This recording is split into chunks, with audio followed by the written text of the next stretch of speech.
Good evening and welcome back to Sunday Night Lockdown Learning. My name is Bren Carlo and I am the Director of Public Affairs at the Zionist Federation of Australia. I'd like to begin by acknowledging the traditional owners of the land on which we speak, the Wurundjeri people of the Kulin Nation, and pay my respects to their elders past and present. Knowing that this conversation is being watched in every Australian state, I would also like to acknowledge the traditional owners of all the lands on which people are watching this.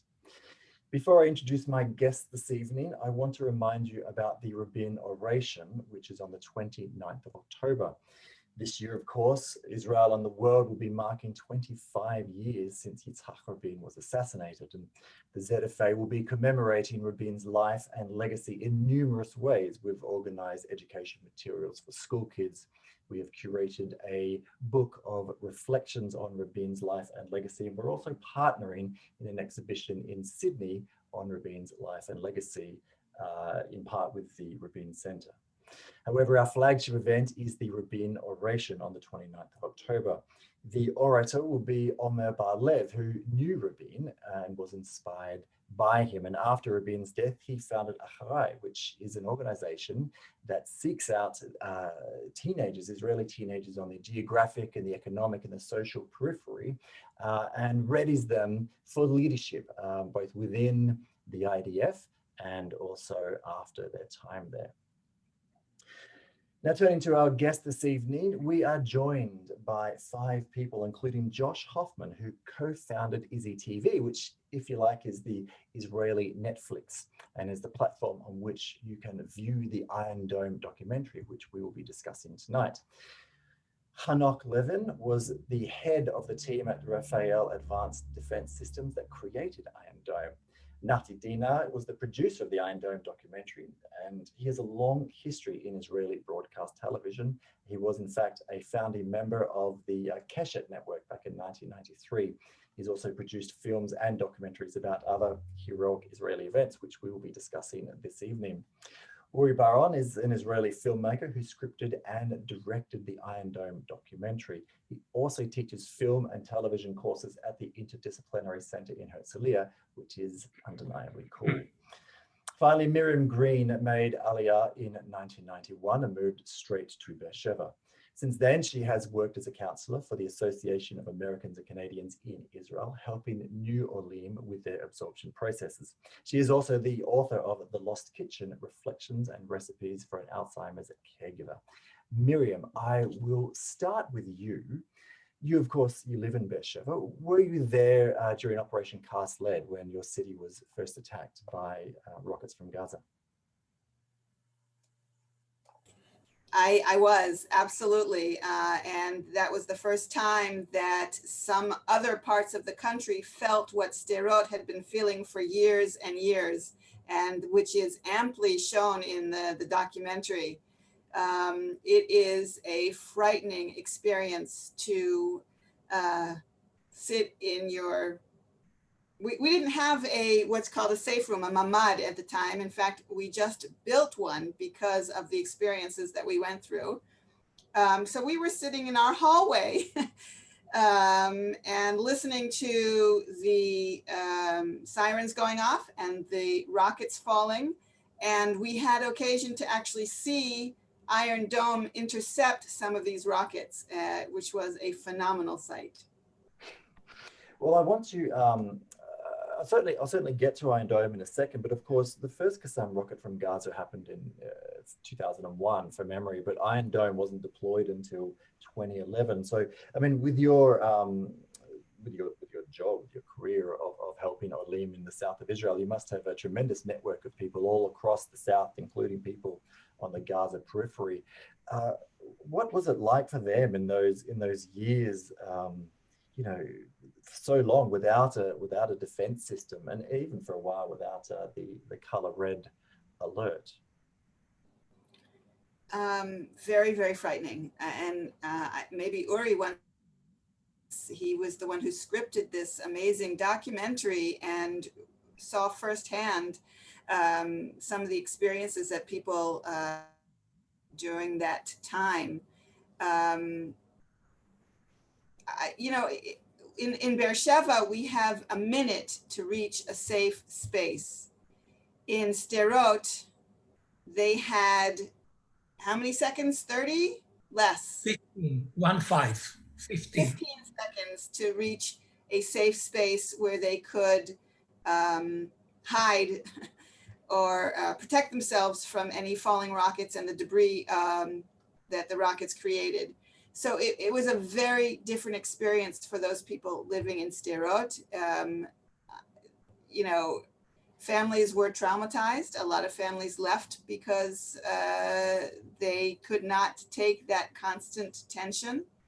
And little by little, the city fortified itself and tried to make the fortifications that were placed in playgrounds and near schools and in the streets less warlike. They painted them, they made them a little bit more pretty, but it didn't change the fact that 15 seconds from the time that you heard the siren, you had to find a place to hide.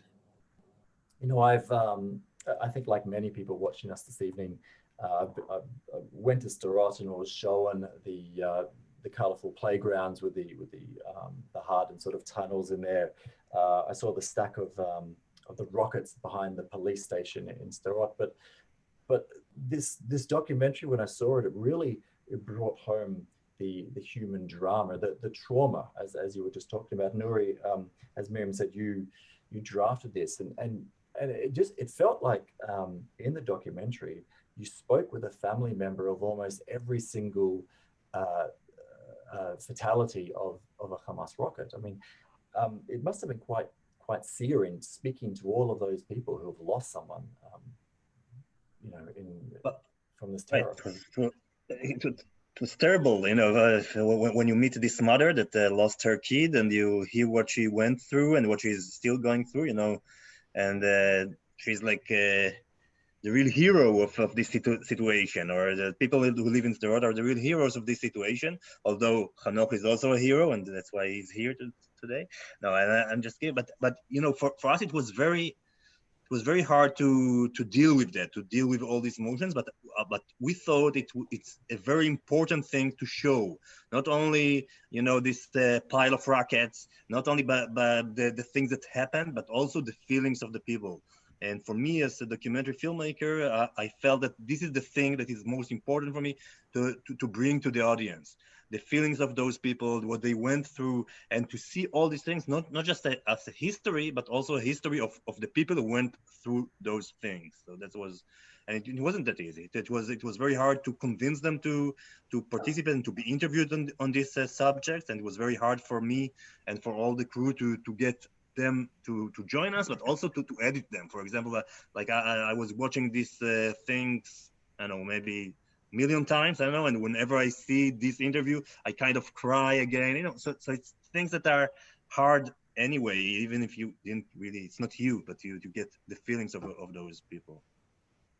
Yeah, no, I know what you mean, and there was certainly, I had teary moments myself just listening to you know, because as you say, the mother talking about her son, and of course you can't help but imagine your own children in that sort of situation, and it was terrible.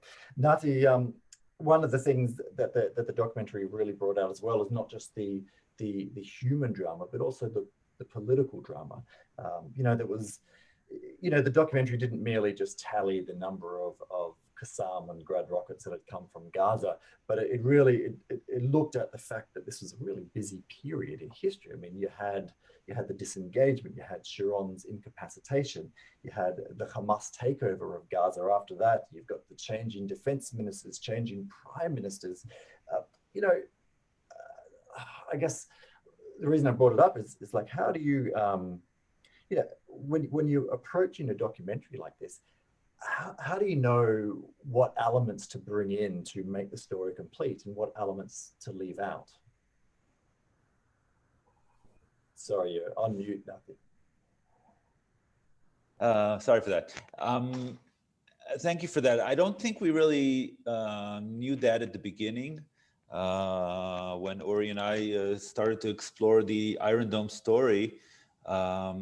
You start with Iron Dome. You start talking with the people who made this system come alive, who thought of the idea and how it came about. But we quickly understood that they live in Israel. In Israel, you say it was hectic times with things happening. It's going on for I think 72 years in Israel. There's never a dull moment here in politics. But in Israel, the personal life of a person in Sderot or in Tel Aviv or in the northern country is always tied to decision making of the politicians. And we understood that we have to. It's not the story of the Iron Dome has more storylines. It has the storylines of the people living in the south under threat. It has the storyline of the politicians having to make the decision: is this a real threat? If it's just rockets falling on one city in a country, and very few people get hurt from that. So okay, so a lot of people are living under threat and in danger, but is it danger to the country? And it wasn't. And they have to make that decision. Do we now deal with that as a threat to the whole country? Yes or no? I think the people in Mafat, Danny Gold, approaching Rafael, they understand this is something new. It will grow. If we don't start working now, this won't happen. So the storylines that we put in place, we understood we have to follow all of them together and interweave them as we go along with the series. And I think that's what made it interesting to understand that when a rocket falls, and again, it's in the documentary, when a rocket falls close to the house of the Minister of Defense, then he understands that it's up to him to make a decision because it's not something that happened far away. And in Israel, this could happen. A Minister of Defense living in Sderot and a rocket falling near his house, his bodyguard gets his leg amputated. So this is how everything is connected in this small country. And I think that's what we tried to bring together in the documentary series.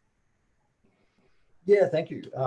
And Hanak, Nati there just sort of mentioned the, Danny going to Rafael. Of course, you were in Rafael and you were the head of eventually the head of the team that created this.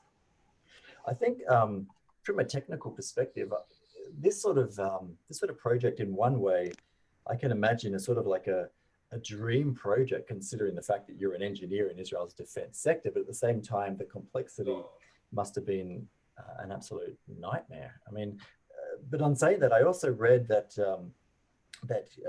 during the Second Lebanon War, 4 rockets from Gaza fell in the village where you live up in the north, and so I guess you had a first-hand awareness of the sort of challenge that needed to be faced. Yeah, first of all, the Second Lebanon, it was from Lebanon, or from Gaza. And did I say Gaza? Sorry, I meant Lebanon. Yeah.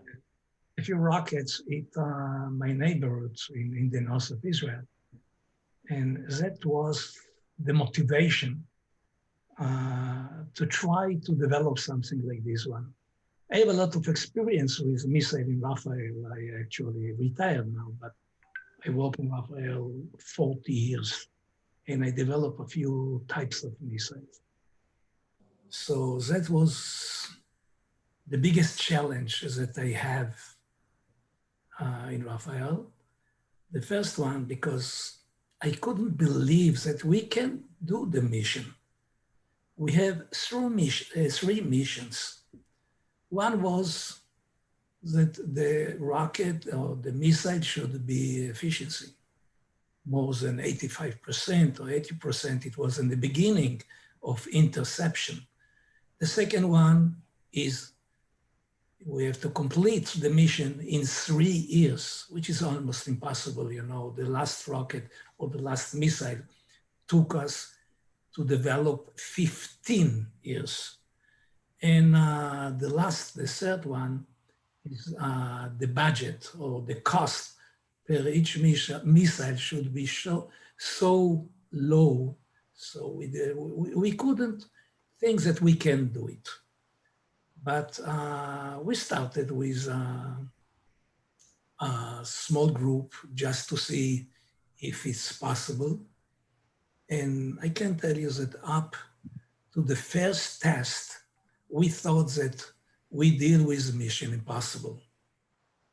And the first test show us, that probably we can do it.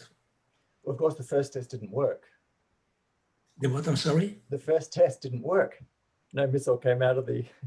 No, the first test, it wasn't to intercept the target, the rocket.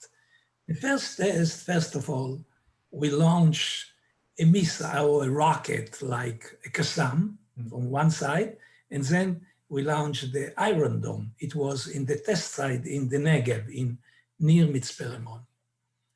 So the first test, the mission of the first test was to see what is the gap, what is the distance between the missile and the rocket in the air. So many people in Rafael, in my team, they thought that it would be more than a kilometer. We call them, the anti-Semitic guys. And the second group, they said, it will be around 100 meters between the two objects. And we call them the BDS. The last one, including me, we thought that it will be 10 meters. 10 meters, it's okay, that from 10 meters we can continue with the project. And of course, this group is the Zionists in Rafael. So we try, we come to the test site in the desert. We have a computer room like you can see it in NASA, it's almost the same. And then we count back, from 5, 4, 3, 2, 1, push the button, nothing happened. Nothing happened, which means that the test failed. We didn't know what to do. We have a second missile, so we took the second missile, we put it on the launcher. It took about a few hours. And then we hope that now it will be okay. So 3, 2, 1, push the button, the same result, nothing happened.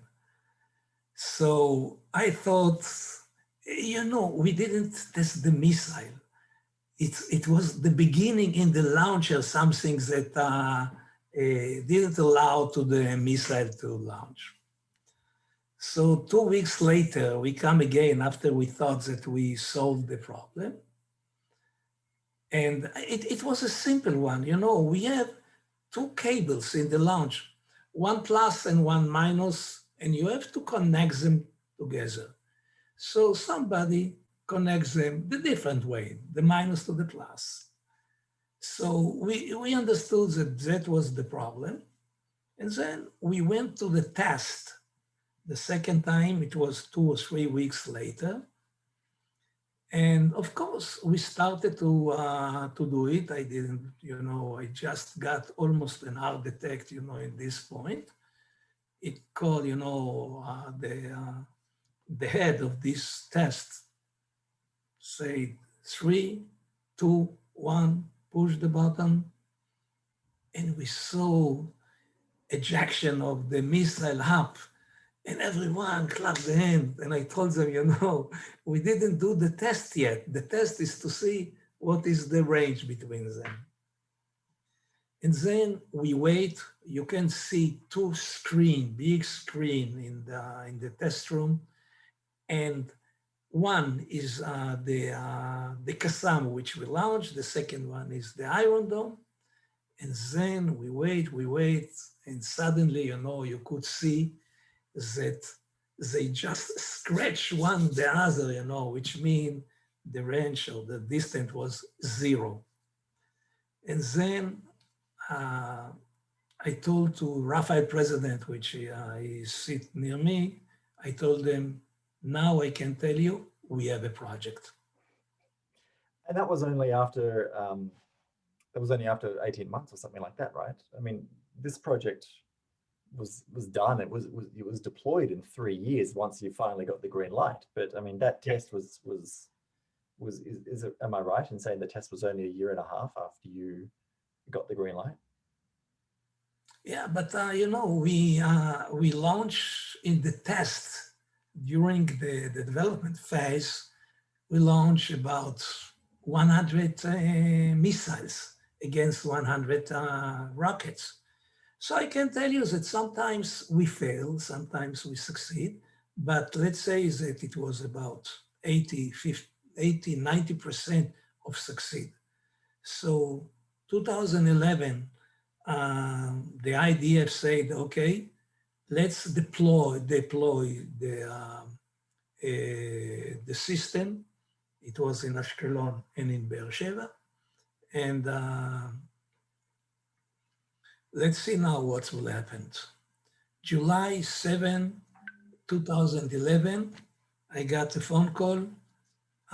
We have an interception. I said, yeah, we have a lot of interception. He said, no, we have right now a real one in the real condition. We intercept a rocket which came from Gaza. So that was the first succeed with this system. Till now, we have much more than 2,000 interception in there. Amazing. Now, Josh, you founded IZZY TV, and this documentary is on IZZY TV. Given Nazi's long history in broadcast television, the fact that he was on the founding team of Keshet, I would imagine that he would be the one to start a streaming platform like IZZY TV. But you were the one who founded it. Why? How did this all come about? Yeah, thank you for having me. You know, I basically accidentally moved to Israel in 2013. I came on my birthright trip. It was my first time in Israel. Didn't really, you know, I'm Jewish, born and raised in Los Angeles, but never really had a Israel education, so to speak, or any real exposure growing up. And so when I come on birthright in 2013, it's really going to a place that is as foreign a land as one could be to me. And just in a matter of days, I really felt that there was something special going on in Israel. I couldn't quite put my finger on it, but I decided that I wanted more of it than just the 10 days that birthright gives you. So I called my parents. I said, I'm not going home. And from there, that really begins a tremendous discovery, self-discovery of Israel, the culture, the society, the people, the history. And you know, as I got to know Israel more and more, and you know, basically, you know, moved to Tel Aviv right after my birthright trip, and made Israeli friends, and learned Hebrew, and read books about the history and all that good stuff. I realized that, you know, Israel is, they call it the startup nation, but I really believe that, as my friend Hillel Hurwitz says, Israel is imagination nation. It's a place where whenever a group of Israelis or the society in general decides to actually do something, they do it well. Sometimes they do it the best in the world, or at least among the best. You've seen that in medicine, you've seen that in tech, you've seen that in all different types of fields and disciplines. And when I discovered over the last few years that now Israelis are producing tremendous entertainment, movies, TV shows, and documentaries, I thought, what better way to show the world Israel, and Israel to the world than through entertainment. And it just so happened that streaming technology was becoming not just more available to subscribers around the world with devices like smart TVs, but also to build that technology and to deploy it in a way that's efficient and ultra scalable. You know, you put 1 and 2 together and you get 4. That's how Israel works. So, you know, it's a great opportunity to give people like Ori and Nati, and also people like Hanoch, who are, you know, really the faces of so much of what goes on in Israel, to give them a platform to showcase their creativity, their imagination, and to give the world an opportunity to experience Israel from their living room. Well, I was going to say, you know, will I be embarrassed if I ask if Uri and Nati have other of their productions on IZZY TV? Yeah, Nati has a few, as you can see in his background. He has Savannah, my version, and he has Rescue Bus 300 as well as Iron Dome. And Ori also has 10% My Child, which is a great comedy film scripted film on IZZY. And you know, there's just so many great filmmakers, producers, directors, writers, actors, actresses, musicians in Israel. And like I said, the moment that Israelis really try to go into something wholehearted, if you will, they do it among the best in the world. And I just think that it speaks to, you know, Israel ingenuity across the board, not just in the ways that the world has grown accustomed to, such as technology and innovation, but now it's entertainment. You know, we see the great productions on Netflix and Amazon and Apple TV. So it's just another great example of when Israelis and Israel as a whole wants to do something, they do it amazingly. Well, as someone who's just put in a comment in the chat where, you know, she hopes that Israel will have that same determination to solve the COVID-19. It's come up with a vaccine for COVID-19. But Miriam, one thing that Hanok said in the documentary is that, you know, modern missiles, they try and use smokeless fuels, so basically people can't see where the missile is fired from, whereas he actually liked the idea that that there was a smoke trail coming out of the Tamir missile, which is fired up as part of the Iron Dome system. And, you know, in a way that really it builds, I think it helped builds the resilience of the population, because that not only do they know that Iron Dome is protecting them, but they can physically see Iron Dome protecting them. Are you able to speak, Miriam, with your position in the South? I mean, has the deployment of Iron Dome made a difference to people there as far as both their resilience, but also just their attitude? Because I understand that they were feeling quite abandoned by the government in the first couple of years. I mean, sorry to keep talking, but you know, the documentary has that amazing scene where this little kid whose father was killed by a rocket says to Amir Peretz, the defense minister, "Look, you did nothing to help keep my dad alive." It's incredible footage, you know. So I mean, has Iron Dome sort of made a difference to the people in the South? Sorry, you're on mute, Miriam. Yes, 100% it has made a difference. I'm going to stress again that there is a difference between what happened in Sderot and what happened in the rest of the country. We didn't experience the rockets falling until Operation Cast Lead, which was 2008, December 2009, January, that period. My kids for 3 weeks slept in our hallway, which had a thicker concrete ceiling. And we were constantly bombarded with sirens. It was an extremely stressful time.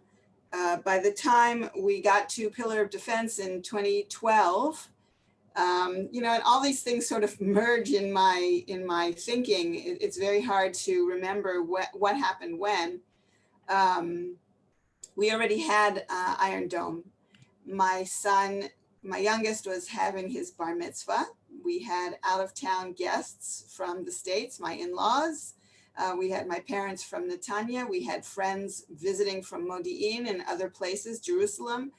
And at my son's bar mitzvah on Shabbat, there was a siren went off, and our small synagogue had a safe room. So we all rushed in there.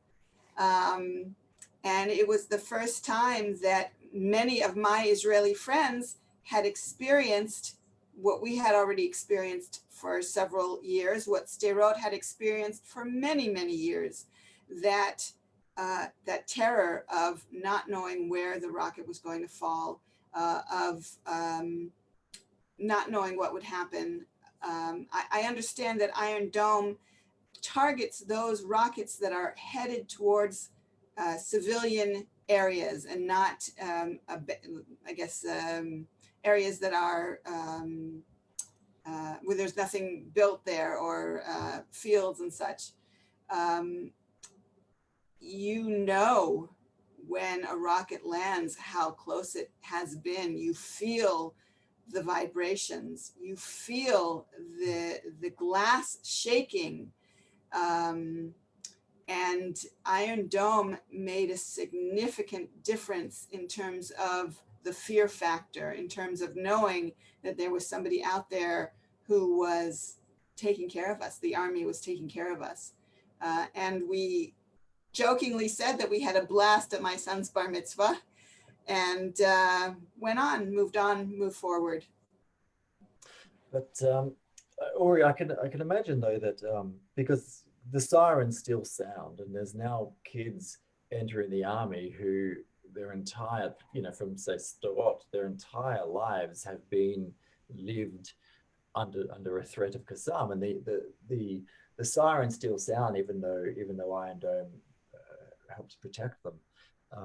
There must be an incredible amount of trauma among these kids, these families that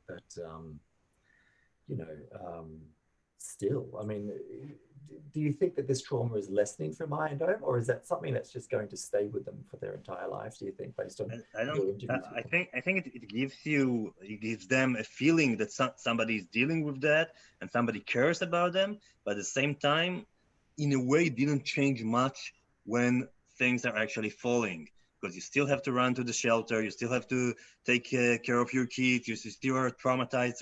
So things, in a way, things are not. It's not a real change. It's something that, in some way, Iron Domes made it even easier for the government to keep the situation the same it is. And that's a problem, according to my opinion. So some people would say, okay, that's what we can do, and that's okay. But I feel that for the people of Sderot, it is something that made it possible not to solve the thing that should have been solved somehow.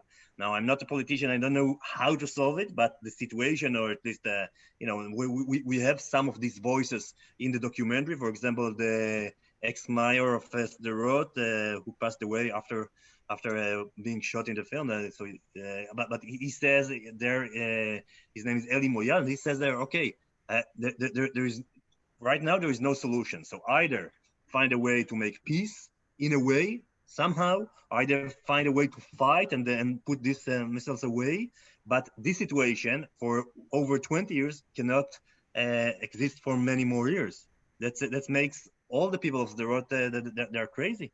When I went to make we couldn't make the first screening of the documentary. We couldn't make it in cinemas because of COVID. So I made like a very, very, very small premiere in the house of Ruti Zehavi, who is the mother of the first kid who got killed from a rocket. And they have like another entire living room, an entire house underneath their house now. And so whenever there is something, there is some kind of muscle that they just go and live under, and that's so crazy. And she told me, her kid, who is like 13 years old, she cannot sleep alone in her bed. She's always coming to sleep with her. She's 13 years old, and that's because of the rocket. So it's not normal life, even if we have an Iron Dome. So for me, it was important to give the people who watch this documentary the feeling of what people are actually living in Sderot. Give the feeling. And actually, we got some comments from people who live in Sderot, and they told us it was the series was too traumatizing for them because they had this siren going on without any notice inside. And I said, okay, I know it's hard for you, but I want the people who watch the film and they don't live in Sderot to feel the same way like you do. And that's why we decided not to put anything before the siren begins, just the way it is in real life. So for me, for I think for the people of the Sderot, Iron Dome is amazing, but it's not like a solution. Yeah, no, it's a very good point. But as you said, the former mayor, I might add that don't say that he passed away after he was shot in the film. People might get the wrong idea. But no, he did make a very good point during at the end. Sorry about that. Sorry, Mr. Moyal. If I can add a point just to the idea and connect it maybe to today, and this is we live in interesting times to feel that when the rocket started falling on Sderot, it was a local problem with people in Israel knowing about it but not really affected, and only when it was spread out to the whole country did people understand that this is something that even if it happens locally in one place, it's an issue for the whole country. And if we relate it to today and COVID, we're kind of in the same situation. We have cities who are very have a very big problem. We call them red cities, with the pandemic very high and people sick. And we have cities that have no problem. And now, if what happens is now the country's in a dilemma. Do we just handle these cities and close them, shut them down, and let the whole country, because we have economy, we have the whole country live its life?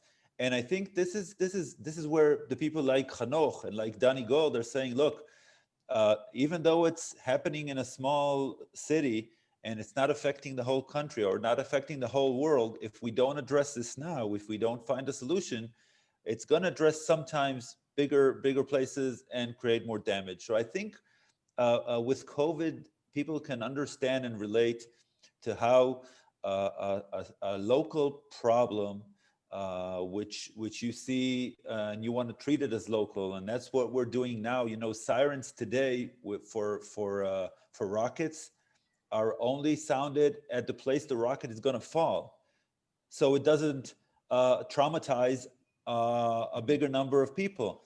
But since that is happening, these people keep on going with their lives, and the people fired at keep the trauma. And I think this is we're living in times where I think people can relate through COVID and understand how it is when a problem is affecting far away from you, and when it comes nearby. So I think it's a good and hopefully people like Hanoch are now working on solving COVID same way. Well, Hanoch, if you can solve COVID with a rocket, that would be great. One of my favorite parts of the documentary is where you talk about how you went home and you were upstairs in your roof and you saw your child's remote controlled car, and you took it apart, because I guess that's what engineers do. But you realized that there was a part in there that was basically the same part that you needed in your missile, but it costs like 1% of the cost or something like that. I mean, the fact that the missile was produced, well, relatively cheaply. I mean, $50,000 a pop is expensive for most people, but I guess in missile technology it's very cheap. But and you produced it so quickly. I mean, how was it possible really to work under the sort of such a tight deadline and such a tight budgetary environment? I mean, this, as someone said earlier, it's the startup nation. I guess you had to do it. I mean, I would like just a response, in your permission, to my friend Uri, that says that the Iron Dome is not a solution. He's right. But the Iron Dome is a solution against the rocket. It's not a solution against the situation, the political situation around Gaza Strip. It will not bring the peace. The peace, we have to do it. We have to work with the Palestinians. This is a different thing.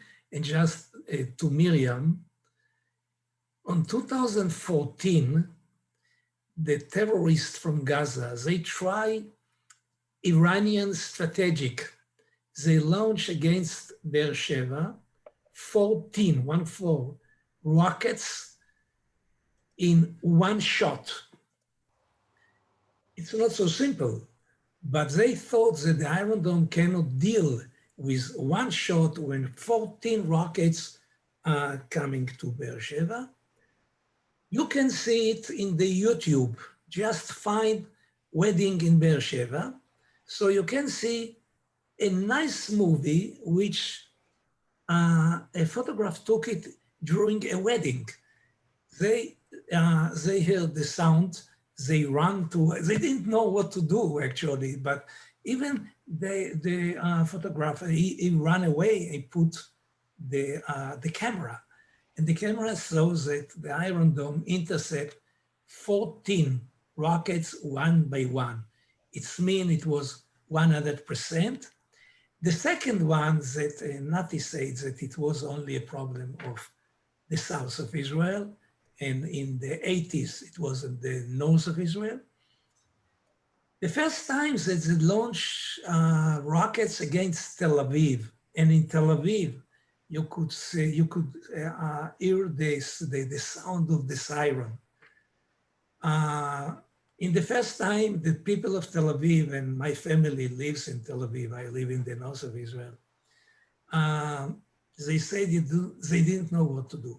It was chaos. The next time they understood that the Iron Dome intercepted the rocket, so many of them went outside with the camera, with the, with the telephones, and they took pictures. Fortunately, the efficiency in Tel Aviv was 100% of interception. The reason was that in Tel Aviv and in Jerusalem, we launched 2 missiles against each rocket. So when you do the statistic, it's almost 99.5% of efficiency. So in Tel Aviv, it was 100% successful. That's just response to a few things that I heard. And what was your question? I'm sorry. I was remarking at the fact that the whole system was done in 3 years, which is, as you said earlier, the Arrow system took 15 years, and you guys did it in 3, and on a shoestring budget. I mean, the Tamir missile was so cheap, comparatively speaking. How? Was it just because, the bosses said, this is what you have to do? Or? So the secret was that we worked 26 hours a day, 8 days in a week. I think that was the secret. We didn't sleep, We work around the clock. And actually, we understood what's happened in Israel. We understood what's happened in Sderot. Me and my team, a few of my colleagues, engineers, we went to Sderot. We hired an apartment over there just to do something, in order to took the trace of the rocket. And I know the people in Sderot, when we thought that you see them every day run to the shelters. I say the biggest motivation for the group or my colleagues in Raphael was the people in Sderot. And we did it, first of all, for them, and second, for the whole country. There's a question in the chat about Sderot Resilience Center, which I understand JNF Australia supports. I don't know that I'm familiar with that, but I am familiar with an organization called Connections and Links. A friend of mine, a social worker named Judith Spanglet, who with her partner created a whole program for kids in Sderot to try and loosen the tension, shake out what was happening to them in their different kindergartens. And in fact, in the documentary, there's a little video of kids singing a song. And she was instrumental in bringing that song to the different ganim, to the different children, kindergartens. And she lived in Beersheba at the time. She now lives in Ashkelon. And she ran several workshops through the AACI, the Association of Americans and Canadians in Israel. And we have Australian members as well, in Beersheba for kids. And it was a lot of tactile, working with parachutes and balls and thinking about colors and trying to use your mind to focus on other things beyond the fear and the trauma. And the work that she did with these kids really made a difference. Nati, I can see behind you some posters of previous work you've done, and Josh earlier said that they're on IZZY TV. Early today, I saw the trailer to Sabina. It looks like, I haven't seen it. It looks like an absolutely cracking documentary about I think, is it the 1972 hijacking. But one thing that I noticed in the trailer is that, you know, you've got Ehud Barak, you've got Bibi Netanyahu, you've got Shimon Peres speaking, and then, you know, of course, in the Iron Dome documentary, you've got a whole range of people. Obviously, Barak, you've got Peretz, you've got Kobe Oz. Like, I mean, you know, I don't know if it's you or Uri, but it feels like that here at the ZFA, we might need to hire you guys as our agents for future lockdown learning conversations. I mean, how do you guys get you know, such a impressive cast to your works? I don't know. I wasn't a filmmaker all my life. I started doing this about 8 years ago. But, you know, I'm Israeli. You have a goal, you find a way to achieve it. I mean, I'm not an engineer like Hanoch, or an entrepreneurial spirit like Josh, but, you know, again, I decided that the Sabina story was never told on film, and why not try to tell it? And you start walking the path, and with some people, you know, like Barak, Bibi, and Shimon Peres at the time, I was lucky enough that I found them at the right timing, that they wanted to tell the story. And I think I hope there's lessons to be learned from these stories, trying to tell them the truthful way. We can always do a fiction story about Sabina, and, you know, and make up characters and write a script. I think, from my point of view, in my films, all my films I did were true stories. I'm probably not good at inventing stories from the top of my head, but following these true stories and the multiple point of view, and that's what's important. There is no one truth to a story. There's many truths, and you try to collect them and put them all together. And I think I tried to do that in my 2 early films, and I think the same thing we did with Iron Dome. We felt that until we talked with all sides, and, you know, in Iron Dome, we have a Palestinian member from Gaza interviewed, and unfortunately we couldn't interview more. We tried to get to people from Gaza to be interviewed, but them taking part in an Israeli film is a threat to their life, and that's not something that me and Uri wanted to be responsible for. So we had to let that go. But we're lucky we had one participant who was not living in Gaza anymore, but he was there when everything started and when Hamas took over. And I think it's not important. Not just a participant, he was a former Palestinian minister. He's not a nobody. Yes. No, I didn't say he's a nobody.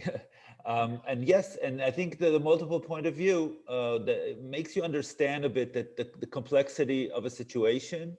You know, it probably we could have done more to understand where this hostile from the Hamas and from Gaza is coming towards Israel. I think you understand it a bit. I think you see that it's usually not. It doesn't come out of nowhere. You know, it's related to some kind of action that was taken by the Israeli side. So that's the point of view that I tried to tell the story, and luckily with the films I've made now, the feedback I get after the film comes out, and it's the same feedback Uri and I got for Iron Dome, is that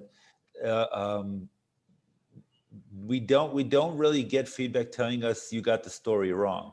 And I think when you collect the multiple point of view, you get the story as close as possible to the truth, and it's something that will remain for many years. So that's why I think these participants are willing to be interviewed, because they know their story is going to be told the way they want to, and stay there for the ages. I believe at some point. Was it always going to be a 3-hour documentary? Well, a documentary in 3 parts? Or was it because you wanted to tell all the stories? Yes, we wanted, we knew it was, you know, at the beginning, we were questioned, why not one film? Why a long series? We were thinking of 3 or 4 episodes. And I think it happened because when we started the research, Ori and I, we understood the scope, and you can't just tell the story of how the Iron Dome was built. You have to be there with the people of the road. You have to be with the politicians, because this Iron Dome would have never happened if it wasn't for a specific Minister of Defense feeling it close to home. It wouldn't have happened without the American support. It wouldn't have happened with a lot of decisions. So we knew we had a big scope to tell, and we couldn't do it in 50 minutes. We needed more time. One thing that Hanok said earlier, commenting on, I think maybe what Uri said about the idea that the Iron Dome is not a solution, or well, it is a solution to the missiles for the rockets from Gaza. Sorry, but you know, one thing that the documentary really brought home, you sort of touched on it then about the situation in Gaza. You know, it showed the parts of the destruction of, you know, when Israel responded to Gazan provocations. You know, obviously there are consequences. I think one thing was it Castelled, you have to excuse my ignorance, when you said for the first time Israel said its focus is killing terrorists, and if civilians happen to be there, or at least if the terrorists happen to be hiding amongst civilians, then there was less concern than there was in previous times. In a way, I think the Iron Dome, because less civilians in Israel are dying from Gazan rockets now, that means that there is less war between Gaza and Israel, meaning the Iron Dome has also helped Palestinian civilians. I guess that's the short version of what I was trying to get at. So yes, it's kicked the can down the road. There is no solution that anyone can think of to do with Gaza now, but at least it's helped prevent wars, hopefully. But Hanok, one thing that came out in the documentary that I was hoping to ask you about is quite a few times when you're interviewing the soldiers, or the documentary was interviewing the soldiers, they said, you know, I saw on the screen that there's a rocket, so I pressed the button. Is the Iron Dome system, you know, require people to press a button? I just sort of assumed it was all going to be automated. You know, what if they're on the low? First of all, I would like to answer a question about the rocket to come from Hezbollah. I saw it on the chat. Oh yes, I was going to ask that as well. Yes. So the Iron Dome can deal with all type of rockets from Hezbollah. This is a short answer. And what was the first one? I'm sorry. what did you ask? I'm not going to ask it. It's gone over my head. No, it's distracting my mind. Yes. But no, the question was, do you really need to press the button? is there like a big red button there that you know? Exactly. Find where your mouse is on the screen before you can sort of, you know, press the button that says fire, fire. Yes, and as you know, not every time when we press the button, it's work. Well, that's true as well. Yeah, so it's not automated. It does require a soldier to see that that there is a missile coming from, or a rocket coming from Gaza, and for them to actually press fire. Huh, I didn't know. Now, speaking of determination and finding solutions, they have been less deadly, but of course, one way that Hamas and the other jihadis from Gaza have responded to the Iron Dome situation is by spinning over the balloons with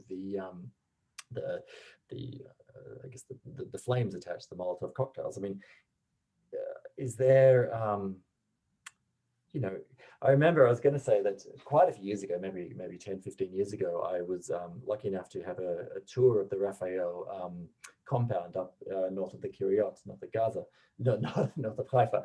And, you know, one of the people there, you know, I was talking about I was looking at the active defenses on the tanks, and I said, you know, like, do you guys sort of respond, you know, do the offensive and the defensive parts of Raphael sort of respond to each other? And I said, yeah, of course we do. And we always try and, you know, when one person thinks of something, we have to think of something else to to respond to it, to see what's next. So of course, I mean, you know, you've retired now, of course, but I imagine that the thinkers of Raphael are always trying to think of the next tactic that will come out of either Hezbollah or Gaza. So, you know, are you able to give us a scoop of how Israel is going to deal with the balloons? Maybe not, maybe the Nautilus system can be used for the balloons. The answer, yes. Actually, I started with a few of my colleagues. You know, I'm not working in Raphael, I retired. But one of my colleagues from Raphael met me about 2 months ago and invited me to a coffee. And then I didn't understand why he called me to sit with him. And then he said, "Do you have any solution against the balloon?" I said, "Of course I have." So right now, you know, me and my colleagues, we are working right now on a medical device. It's a startup in Israel. Me and a few engineers, we tried to solve the problem. We conducted a test. It was very good. Right now, we don't have enough time to continue, but we will do it later on. The balloon will continue, you know, for the next few years. So I think that I can do it. But unfortunately, most of the military industry, they tried to do, but they didn't find any solution.